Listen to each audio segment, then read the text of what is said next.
Keduk Atum ke Keduk Atum ke Kisung ke dulu. Ili Keduk Atum Keduk Atum ke ili Kacharli hin punon lo Kacharli hin punon Kacharli ging tung pilo monsa ehem ben chema thana po ehem se thang ta ve khoros ve na pidun mo ve polo dang te Kacharli le ning hang o pusame Charli thek thelo Kacharli la kang tu le ong ai khoros ta the ong lo Kacharli ko atma nang ke thek la po an no khoros ta ke thipo se badu la school bang kang ton hur stameli kidun de he ata bang ta Kacharli kang tung te ge kalilo bang ta ahem pen ko pilone ga matha khoros salam do ahem pine problem la he matha nang ji badu sitame ni thek thidet te puge pelo badu ta matha po ni le thek te ni le ang song adu dun te ni le fast tam te pusi matha po bo same ko pa ave pulu tang te o hele matha sita chunun elu ili kiduk det ka vedet atup ke ki cho phana matha na ko ana phana mana phana na ko an cholong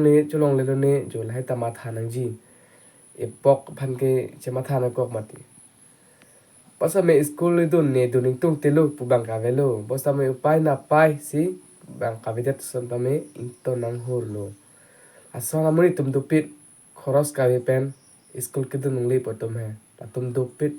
ni ar julong o thek dun long si ong lo pisi class school ke dun kang ton hur ma te la khoros ave jo la son si ong khoros ave Charli un e jo ason si ong hatun dos tame bang ta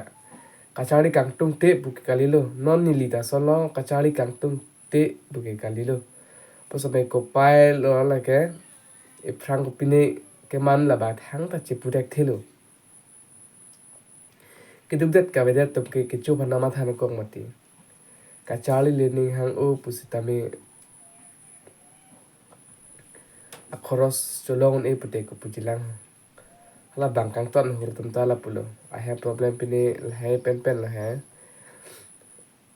Kacharli kang tung te pui ke badu tas ta pa avela son ne bang nang ma tha jian ta dun ta me lang le ang Kacharli ke the ko su le Kacharli se nang te ma pu ha bang nang kening ji dun ke joy ke lo hala hem tum ke sung kurung lo hem ka ma tha ji tum ke Kacharli ji me sung kurung lo bang tum ke nang pudun lo ke joy umati e pa Charli se nang te ma aja se nang te ma Mas like alang me khoros nang pidon de ki ri dinang chi ili da hem tum ho ili ipe ipo tum si ri ni ji nang piji mati ili stame bor ilo bos tame mena Kacharli tum stame un e Kacharli lo ma pulo ma kachuri po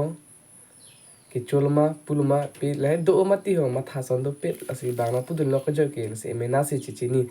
ko pisi an tin se tame ong pe lo class ka eri hur don po don de red ington ko khoros ka be joine jodi khoros on e ko class aming ton ko lo jo la sanum si ong thek don long ulo la se badu la tum sta melon ta ili ta la pulo non ili ta pulo Kacharli kang tum telo puke kalilo bang ta hatam ta bang ta ning ma tha poni le thek te ya te an ni le voreng war sai long don long te an su thek don te pusi ma tha pu most of me ko pa ave hem pen do work thang out ve hem chumo vision mo ve de lais ta me ma tha na ko ma te di sining oi pit panel he lam chan de asini li lam ta me aning ji ulo singya ma asang tum la da Facebook ng si video nang thek long chot ta hai po nilis ta me YouTube channel kang pu do ase nal tum sta me Keduk Atum sta me nang ching hon pen la nili YouTube channel along nigom teron official pu aso YouTube channel nili kang pu ka da ding pilu most ame use o e ma thadi content cholong thek the ma se upload o de la sinal tum ma das ta me nang homris ta me mate da me nang tum nang support un tha ada nang support un tha la sinal tum aphan anso se ning aklong pen ne phana support um an sam ning aklong pen choro lo ase to me thang ni karo